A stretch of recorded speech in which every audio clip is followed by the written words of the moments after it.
ओम नमो भगवते वासुदेवाय। प्रिय भक्तों, आप सभी भक्तों का स्वागत है। वैशाख का पावन महीना अपनी चरम सीमा पर है। भक्तों, पिछले अध्याय में हमने राजा हेमंत कांत और गणेश चतुर्थी की महिमा सुनी, लेकिन आज का 19वां अध्याय आपको झकझोर कर रख देगा। आज हम जानेंगे, एक महापापिनी वैश्या भी स्वर्ग जा सकती है। वैशाख के महीने में सत्तू के दान का वह रहस्य जिसे सुन भक्तों, नारद जी कहते हैं, हे राजन, वैशाख का महीना धर्म, अर्थ, काम और मोक्ष चारों को देने वाला है। एक समय की बात है, गंधर्वों का एक समूह उत्सव मना रहा था। तभी वहां से एक सिद्ध ऋषि गुजरे।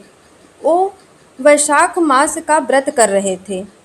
एक मंदमस्त गंधर्व ने उनकी जटाओं और उनके द्वारा जाए जा रहे दान पात्र का उपहास किया। ऋषि शांत थे, लेकिन प्रकृति का नियम शांत नहीं रहता। उस गंधर्व को उसी क्षण अपनी शक्तियों का ह्रास महसूस हुआ। तब नारद जी ने उसे समझाया कि वैशाख में किसी भक्त का या तपस्वी का अपमान करना साक्षात नारायण का अपमान है। गंधर्व को अपनी भूल का एहसास हुआ और उसने प्रायश्चित के लिए वैशाख के नियमों का पालन शुरू किया। भक्तों, अब जो कथा मैं सुनाने जा रही हूँ वह इस अध्याय का सार है। प्राचीन काल में एक नगर में कांचन प्रभा नाम की एक वेश्या रहती थी। उसने जीवन भर अधर्म के कार्य किए थे, लेकिन एक बार वैशाख की भीषण गर्मी में उसने देखा कि एक अत्यंत प्यासा और भूखा यात्री उसके द्वार पर मूर्छित होकर गिर पड़ा। उसने बिना किसी स्वार्थ के उस यात्री को शीतल जल पिलाया और उस समय उपलब्ध सत्तू, भुने हुए अनाज का चूर्ण उसे खिलाया। उस यात्री ने तृप्त होकर उससे वैशाख मास के महात्म्य की एक छोटी सी कथा सुनाई। बस वही एक पल उस वैश्य के मन में पश्चाताप की अग्नि जल उठी। जब उसकी मृत्यु हुई तो यमदूत उसे ले जाने आए, लेकिन वहाँ पहले से ही विष्णु दूत खड़े थे। यमराज के दूतों ने कहा, इसने तो जीवन भर पाप किए हैं। तब विष्णुदूतों ने जवाब दिया, वैशाख की तपती दोपहर में प्यासे को पानी और सत्तू खिलाने का पुण्य इसके जीवन के करोड़ों पापों पर भारी पड़ा है। अब आप सोच रहे होंगे कि सत्तू में ऐसा क्या है। शास्त्रों के अनुसार वैशाख में जठराग्नि यानी पेट की आग प्रबल होती है। सत्तू शीतल होता है और तुरंत ऊर्जा देता है। जो व्यक्ति वैशाख में सत्तू और गुड़ का दान करता है वह वास्तव में किसी भूखे के प्राण बचाता है। भगवान विष्णु कहते हैं, जो वैशाख में सत्तू का दान करता है मैं उसे अच्छे भंडार का वरदान देता हूँ। साथ ही इस अध्याय में बताया गया है कि यदि आप दान नहीं कर सकते तो किसी पीपल के पेड़ की जड़ में जल चढ़ाना भी सत्तू दान के समान फल देता है। तो भक्तों, ये अध्याय हमें सिखाता है कि कोई भी व्यक्ति बुरा नहीं कि वह सुधर ना सके, और कोई भी दान इतना छोटा नहीं कि वह मोक्ष ना दिला सके। भक्तों, जब उस गंधर्व ने ऋषि का अपमान किया तब नारद जी ने उसे केवल डांटा नहीं बल्कि एक गहरा सत्य समझाया। नारद जी बोले, हे चित्ररथ, तुम्हें अपनी सुंदरता और गायन कला पर गर्व है, लेकिन क्या तुम्हें पता है कि यह सब क्षणभंगुर है। वैशाख मास में सूर्य की किरणें जब धरती को तपाती है तब तो व्यक्ति अपनी साधना में लीन रहता है। वह साक्षात सूर्य के समान तेजस्वी हो जाता है।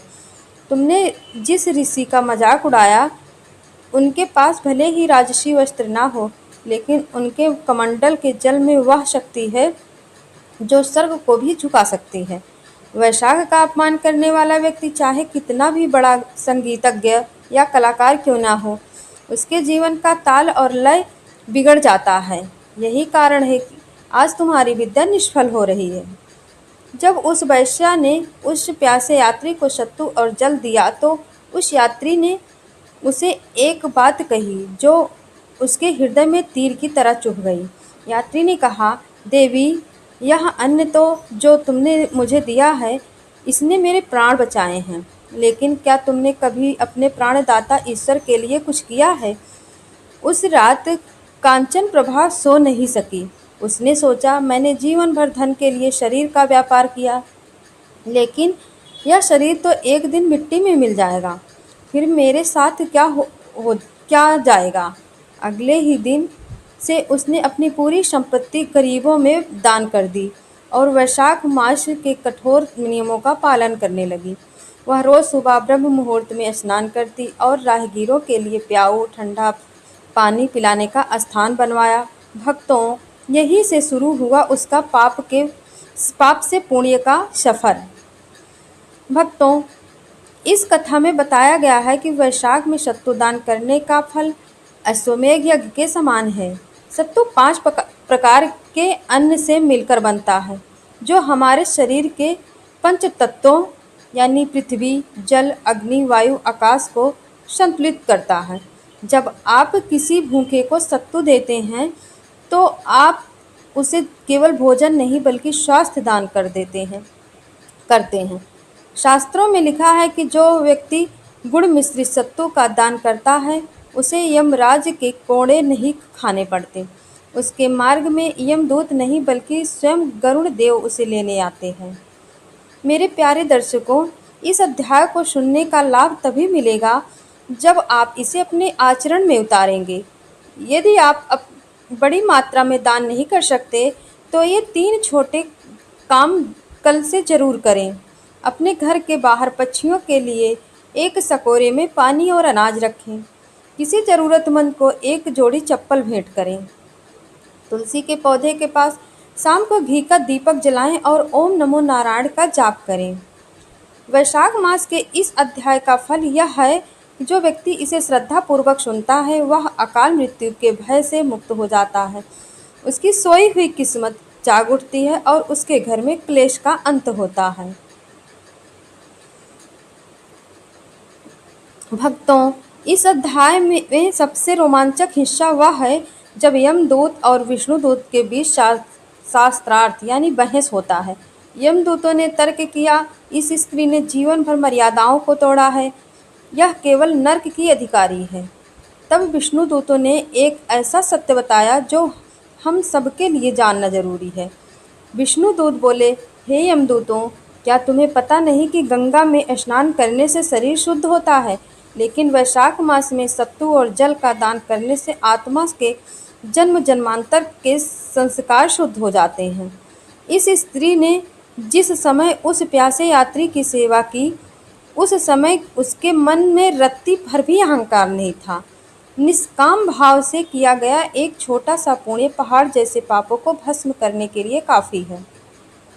यह सुनकर यमदूत पीछे हट गए। भक्तों, यह प्रसंग हमें सिखाता है कि भगवान हमारी गलतियों की गिनती नहीं करते, बल्कि हमारे हृदय की पुकार सुनते हैं। कई भक्त पूछते हैं कि सत्तू दान कैसे करें। शास्त्र कहते हैं, वैशाख में सत्तू को शहद या गुड़ के साथ मिलाकर एक पात्र में रखें, फिर उस पर थोड़ा सा गंगा जल छिड़कें और इस मंत्र का मानसिक जाप करें। तेन में सर्व पापानि विनाशाम यान्तु सर्वदा। अर्थात मैं परमात्मा विष्णु के निमित्त यह सत्तू दान कर रहा हूँ, इससे मेरे सभी पापों का विनाश हो। ऐसा करने से दरिद्रता घर का रास्ता भूल जाती है और सुख शांति का आगमन होता है। नारद जी के उपदेश के बाद उस गंधर्व ने पूरे 1 महीने तक केवल सत्तू और जल ग्रहण करके व्रत किया। वैशाख के अंतिम दिन उसे अपनी खोई हुई दिव्य शक्तियाँ वापस मिल गई। उसने भगवान विष्णु की स्तुति में एक ऐसा राग गाया कि स्वयं लक्ष्मी नारायण प्रकट हो गए।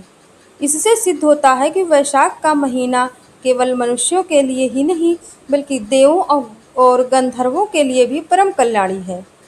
मेरे प्यारे दर्शकों, जय माता दी पर आज की इस कथा का निचोड़ यही है कि समय रहते जाग जाना ही सबसे बड़ी बुद्धिमानी है। कांचन प्रभा की तरह अपने बीते हुए कल पर रोने के बजाय आज एक नेक काम करें। वैशाख का सूर्य ढलने से पहले किसी भूखे को भोजन कराएं या किसी पशु को पानी पिलाएं। आपकी एक छोटी सी पहल किसी का जीवन बचा सकती है और आपके लिए मोक्ष का द्वार खोल सकती है। भक्तों, अगर आज के इस अध्याय ने आपके दिल को छुआ है तो इस वीडियो को कम से कम 11 लोगों को ज़रूर भेजें। यह भी इस एक प्रकार का दान है। कल हम अध्याय 20 में प्रवेश करेंगे, जहां हम यमराज के गुप्त रहस्यों के बारे में जानें। कमेंट बॉक्स में अपनी मनोकामना के साथ ओम नमो नारायण जरूर लिखें। भगवान आपकी हर इच्छा पूरी करें। जय श्री हरि।